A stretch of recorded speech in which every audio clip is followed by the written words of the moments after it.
Hi friends, இப்போ பாருங்கள் முடக்கத்தான் கீரை தான் ஃப்ரெண்ட்ஸ். இது பாருங்கள், இது வந்து நல்லா க்ளீன் பண்ணி எடுத்து வச்சுருக்கேன். இது நல்லா ஒரு 4 தண்ணியில் போட்டு நல்லா அலசி எடுத்து வச்சுக்கிட்டு, இது வந்து ரொம்ப உடம்புக்கு நல்லது இந்த முடக்கத்தான் கீரை. இது வந்து பெரியவங்களாக இருந்தாலும் சரி, குழந்தைங்களா இருந்தாலும் சரி, நம்ம கை கால் மூட்டு வலிக்கு எல்லாத்துக்குமே ரொம்ப வாழ்வு பிரச்சனை. ஃப்ரெண்ட்ஸ், எண்ணெய் ஊற்றிட்டோம் ஃப்ரெண்ட்ஸ். கொஞ்சோண்டு சீரகம், பாருங்கள் மிளகு,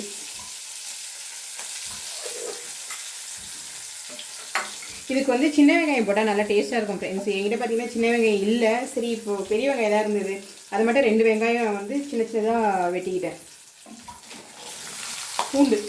பூண்டு நல்லா போடுங்க. பூண்டு தான் உடம்புக்கு இன்னும் ரொம்ப நல்லது.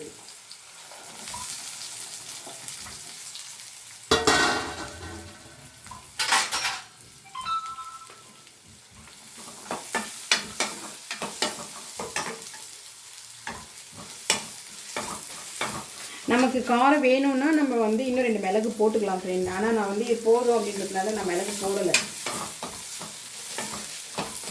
கீரை பார்த்தீங்கன்னா நிறைய இருக்குது, நம்ம தேவையான அளவுக்கு மட்டும் போட்டுக்கலாம். இது வந்து நம்ம காரக்குழம்பு கூட வைக்கலாம். அது நான் ஒரு நாள் உங்களுக்கு நான் வீடியோ போடுறேன், நான் எப்படி காரக்குழம்பு வைக்கிறேன்றது. ஃப்ரெண்ட்ஸ், இதில் பார்த்தீங்கன்னா பெருங்காயம் இருந்தாலும் நீங்கள் பெருங்காயம் போட்டுக்கோங்க. பெருங்காயமும் நமக்கு வந்து உடம்புக்கு நல்லது. இந்த கீரை எல்லாம் செஞ்சு சாப்பிட்டா இன்னும் நல்லாயிருக்கும். ஆனால் போடுவாங்களான்னு தெரியல, நான் போடுறேன். வாசனையாக இருக்கும்.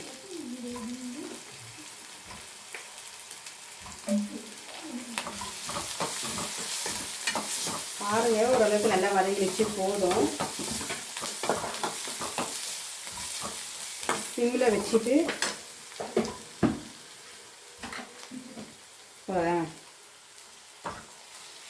இது நமக்கு போதும். மிக்சியில் வந்து மொத்தம் அரைச்சிட்டு நம்ம வதக்கந்து எல்லாமே மிக்சியில் போட்டு அரைச்சிட்டு இப்போ வந்து நான் மாவில் வந்து சேர்க்குறேன் ஃப்ரெண்ட்ஸ்.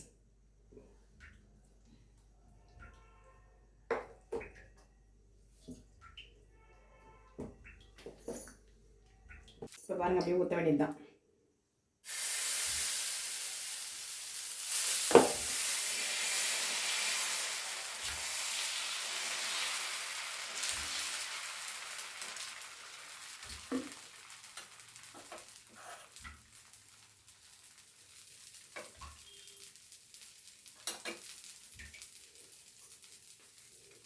கிட்ட கம்மியாக பாருங்கள், கலர் எப்படி இருக்குது பார்த்தீங்களா? சூப்பராக இருக்குது.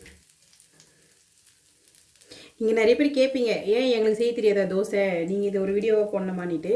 நிறைய பேருக்கு முடக்கத்தான் கீரை வந்து தோசை எப்படி செய்யணும்னு தெரியல. ஏன்னா எனக்கே தெரியாதுங்க. நானும் யூடியூப்பில் பார்த்துட்டு ஒரு 2 டைம் செஞ்சேன். இது 3ஆவது டைம் நான் செய்கிறேன். அதனால் இப்போ இருக்கிற பசங்களுக்கு தெரியாது இல்லைங்களா, அதனால தான் இந்த வீடியோ.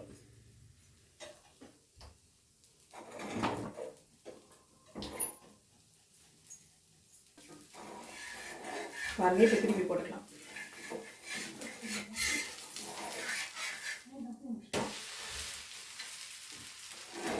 இதுக்கு காம்பினேஷன் சட்னி பார்த்தீங்கன்னா கார சட்னி இல்லை தேங்காய் சட்னி, இது ரெண்டுமே நல்லா இருக்குங்க. தோசை ரெடி.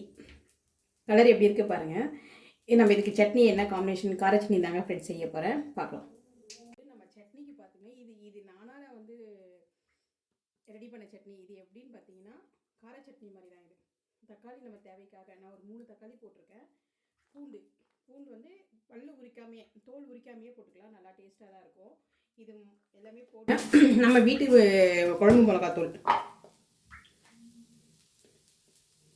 ஒரு 1/2 ஸ்பூன், அவ்வளோதான் ஃப்ரெண்ட். நம்ம தேவைக்கு உப்பு, நம்ம தேவைக்கு உப்பு. இப்போ இந்த சட்னி பார்த்தீங்கன்னா இதை வந்து மிக்சியில் போட்டு அரைச்சிட்டு அதுக்கப்புறம் பாருங்கள் ஃப்ரெண்ட்ஸ், எண்ணெய் வந்து காஞ்சிடுச்சு. நம்ம சட்னி பார்த்தீங்களா, நம்ம வந்து அரைச்சி தக்காளி, பூண்டு, உப்பு, நம்ம வீட்டு மிளகாத்தூள், இவ்வளோதான் ஃப்ரெண்ட்ஸ். இதை போட்டு உடனே சட்னி ரெடி. இதை நம்ம வந்து நல்லா அந்த பச்சை வாசனை போகிற அளவுக்கு நம்ம வதக்க போகிறோம். அதுக்கு பேனில் பார்த்தீங்கன்னா இந்த எண்ணெய் காஞ்சிட்ருக்கு. கடுகு,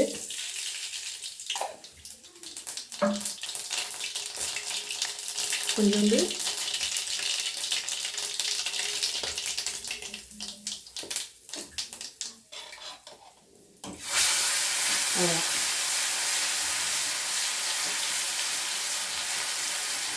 நல்லா டேஸ்ட்டாக இருக்கும் இது. இப்போ நம்ம எங்கேயாச்சும் ஊருக்கு போயிட்டு வந்து உடனே நம்ம சட்னி எதாவது செய்யணும் அப்படின்னா இதை செஞ்சுக்கலாம்.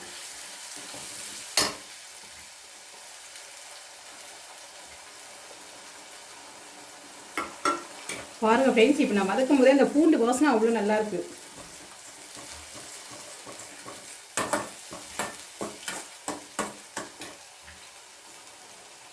சட்னி ரெடி.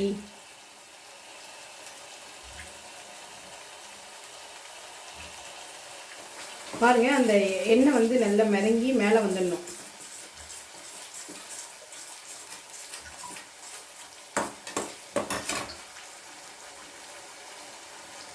பாருங்கள் ஃப்ரெண்ட்ஸ், சட்னி ரெடி ஆகிடுச்சு. அந்த எண்ணெய் பார்த்திங்கன்னா மேலே வர ஆரம்பிச்சிச்சு பார்த்தீங்களா.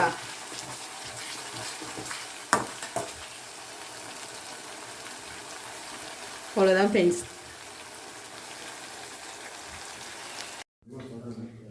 பாருங்கள், தோசை செஞ்சுட்டேன். இப்போ வந்து என் சின்ன பையனுக்காக கொடுத்துருக்கேன். அவன் சாப்பிட்டு எப்படி இருக்குதுன்னு சொல்கிறான்னு பார்க்கலாம். பாருங்கள் ஃப்ரெண்ட்ஸ், அம்மா வந்து இப்போ தோசை செஞ்சு கொடுத்தாங்க. சரி, நம்ம சாப்பிட போகிறோம். சூப்பராக இருக்கும். நிஜமான கார சட்னி இருக்கும். சூப்பராக இருக்குது. நீங்களும் ட்ரை பண்ணுங்கள், சாப்பிடுங்க. பாய்.